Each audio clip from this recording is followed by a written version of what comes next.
আসসালামু আলাইকুম। কেমন আছো সবাই? আশা করি সবাই ভালো আছো, সুস্থ আছো। বাংলা সাইক্লোন ইউটিউব চ্যানেলের পক্ষ থেকে শুভেচ্ছা ও অভিনন্দন।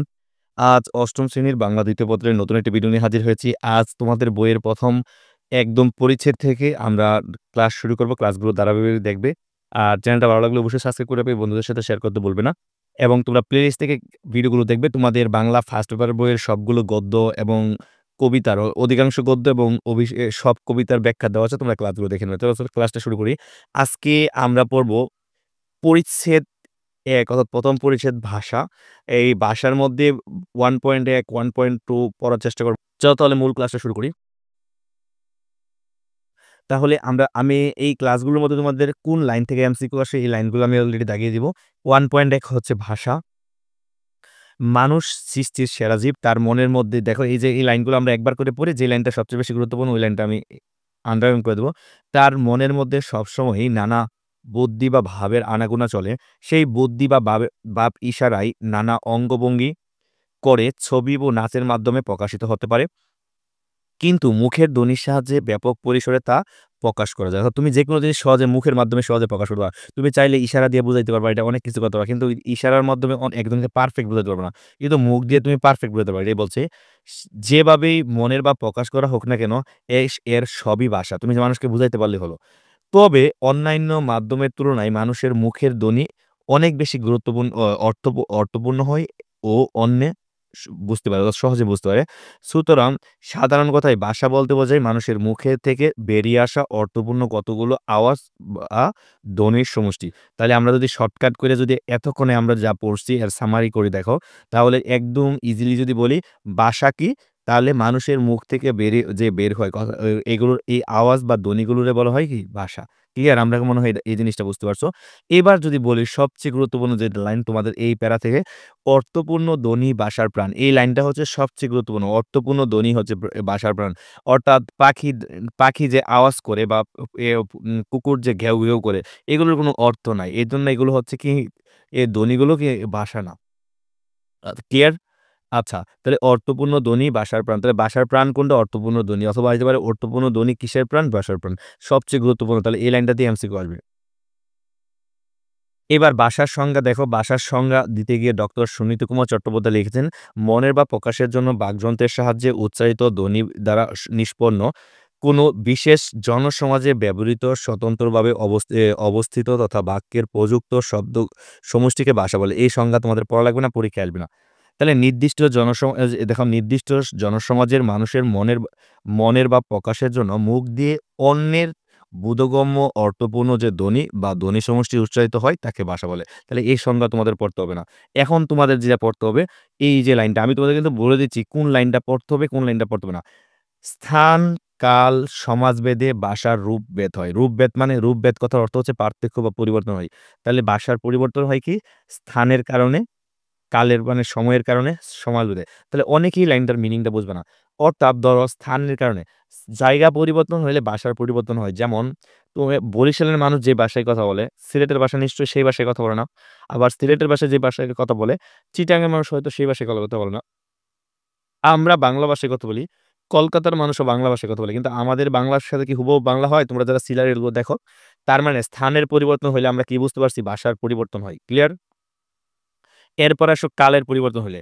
দেখো, কাল মানে হচ্ছে সময়। সময়ের পরিবর্তন হইলে ভাষার পরিবর্তন হয়। দেখো, তোমার আব্বা-আম্মা তাদের বাবা-মারে ডাকে কি? আব্বা, আম্মা। কিন্তু তুমি কি তাদেরকে আব্বা-আম্মা ডাকো? তাদেরকে ডাকো আব্বু, আম্মু, মম, ড্যাড, মাম্মি, পাপ্পি। তার মানে এই যে সময়ের পরিবর্তনের সাথে, সাথে ভাষার পরিবর্তন হয়। এরপরে আসে সমাজভেদে ভাষার পরিবর্তন হয়। ধরো তুমি যদি বস্তি এলাকায় বড় হইতা, তাহলে তোমার ১ম একজন আরেকজনকে নরমালি গালি দিয়ে সম্বোধন হয়, "কিরে?" এরকম। মানে একটা গালি দিয়ে আমরা এরকম এই সমাজে বসবাস করি। অর্থাৎ তুমি যেই সমাজে বসবাস করবে, ওই সমাজের মাধ্যমে তোমার ভাষার পরিবর্তন হবে। একেক সমাজের বস্তি এলাকায় যাবা খালি গালাগালি তাদের ভাষা। ক্লিয়ার? তাহলে এই জিনিসটা খুবই গুরুত্বপূর্ণ। এটা চাকরির পরীক্ষায় আসে। স্থান, কাল, সমাজভেদে ভাষার পরিবর্তন হয়। রূপভেদ হয় মানে পার্থক্য হয় বা পরিবর্তন হয়। তাহলে পরীক্ষায় ভাষার পরিবর্তন হয় কি, কি কারণে? স্থান, কাল, সমাজভেদে। স্থান মানে স্থান, কাল, সমাজভেদে। খুবই গুরুত্বপূর্ণ। আমি যদি বলি বইয়ের ৫ টা টপ ইম্পোর্টেন্ট এর মধ্যে কি এই লাইনটা একটা টপ ইম্পোর্টেন্ট। ক্লিয়ার? স্থান, কাল, সমাজভেদে ভাষার পরিবর্তন হয়। এরপরে আসো, ধ্বনি সৃষ্টি হয় বাকযন্ত্রের সাহায্যে। ধ্বনি সৃষ্টি হয় কি? বাকযন্ত্রের সাহায্যে। তাহলে বাকযন্ত্রগুলো আসলে কি? বাকযন্ত্র হচ্ছে গলনালী, অর্থাৎ গলার যে নালী দিয়ে আমরা উচ্চারণের কাছে যাই। দাঁত অনেক উচ্চারণ করতে হয়, যেমন ত, থ এগুলো উচ্চারণ করতে দেখবা দাঁতের গোড়ায় গিয়ে লাগে। মুহগহ্বর মুখের গহ্বর মানে মুখের যে ছিদ্র ফাঁকা অংশটা এটা কাজে লাগে। কণ্ঠ দিয়ে আমরা উচ্চারণ করি। জিহ্বা ছাড়া আমরা অনেক কিছু উচ্চারণ করতে পারি না। তালু, নাক ইত্যাদি সহযোগে বাকযন্ত্র। এগুলো হচ্ছে বাকযন্ত্র। তাহলে পরীক্ষায় আসবে ধ্বনি সৃষ্টি হয় কিসের সাহায্যে? বাকযন্ত্রের সাহায্যে। এটা একটা টপ ইম্পোর্টেন্ট। ধ্বনি সৃষ্টি হয় কিসের সাহায্যে? বাকযন্ত্রের সাহায্যে। এরপর আসতে পারে নিচের কোনগুলো বাকযন্ত্র? তাহলে এই যে এগুলো হচ্ছে বাকযন্ত্রের উদাহরণ। ক্লিয়ার? ওকে। তাহলে এইগুলো হচ্ছে বাকপতঙ্গ। এইগুলো প্রত্যেকটা একেকটা বাকপতঙ্গ। আর সবগুলো একত্রে বলবা কি? বাকযন্ত্র। ক্লিয়ার? সবগুলোকে একত্রে বলবো আমরা বাকযন্ত্র। এবার আসো। তাহলে যে লাইনগুলো ইম্পোর্টেন্ট তোমরা দাগায় নিবা। যেকোনো ধ্বনি বা আওয়াজই ভাষা নয়। মনে রাখবা যেকোনো ধ্বনি বা আওয়াজই ভাষা নয়। সেখানে অর্থ বা অর্থের ধারাবাহিকতা থাকা চাই। তাহলে সেখানে অর্থ বা অর্থের ধারাবাহিকতা থাকা চাই। আর আমি এই ধরো সিরিয়ালেও দিই। ধরো আমি সকালে স্কুলে যাই। স্কুলে যাই। আমি সকালে স্কুলে যাই। একটা বাক্য লিখলাম।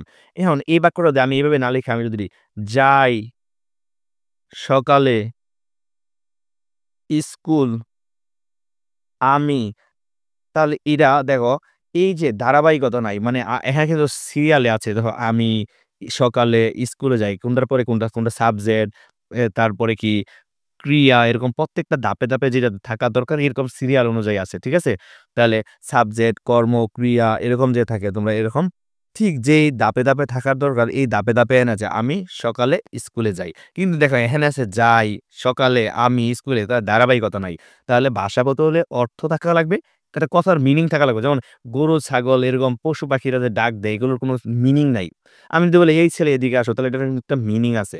তাহলে যেগুলোর অর্থ নাই, যে কথার অর্থ নাই, যে কথার অর্থ না থাকলে আমরা বলি, "তুই একটা টুত।" তাহলে তো এই যে আমি বললাম এই কথাটার কোনো মিনিং নাই। তাহলে এরা কিন্তু ভাষা হবে না। আর যদি আমরা এটা কোনো কিছু বলি, "তুই একটা দুষ্ট" তাহলে এটার ভাষা অর্থ আছে। তাহলে কি বলছি বলতো? অর্থ থাকা লাগবে এবং অর্থের ধারাবাহিকতা থাকা লাগবে। তাহলে কথাটা কিন্তু খুবই গুরুত্বপূর্ণ যে কথাটা বলছি দেখো। তাহলে অর্থ থাকা লাগবে এবং অর্থের ধারাবাহিকতা থাকা লাগবে। ধারাবাহিকতা মানে কি? সিরিয়ালে কোনটার পরে কোনটা হবে এরকম সিরিয়াল থাকা লাগবে। যেমন আমি সকালে স্কুলে যাই। তাহলে এরকম ধারাবাহিক থাকা লাগবে। ওকে। দেখো ধ্বনির অর্থপূর্ণ মিলনকে বলা হয় শব্দ। এই কথাটা মনে রাখবা। ধ্বনির অর্থপূর্ণ মিলনকে বলা হয় শব্দ। আর একাধিক শব্দের সমন্বয়ে অর্থের ধারাবাহিকতা থাকলে তখন হয় বাক্য। তাহলে দেখো ধ্বনি মিললে কি হয়? শব্দ। শব্দ মিললে হয় বাক্য।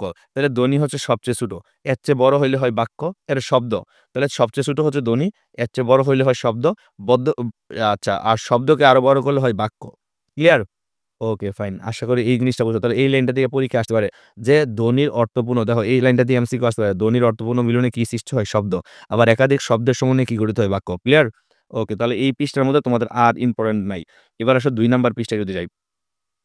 ২ নাম্বার পৃষ্ঠার মধ্যে দেখো, পশু-পাখির ডাক বা মানুষের ভাষার মধ্যে পার্থক্য এখানেই।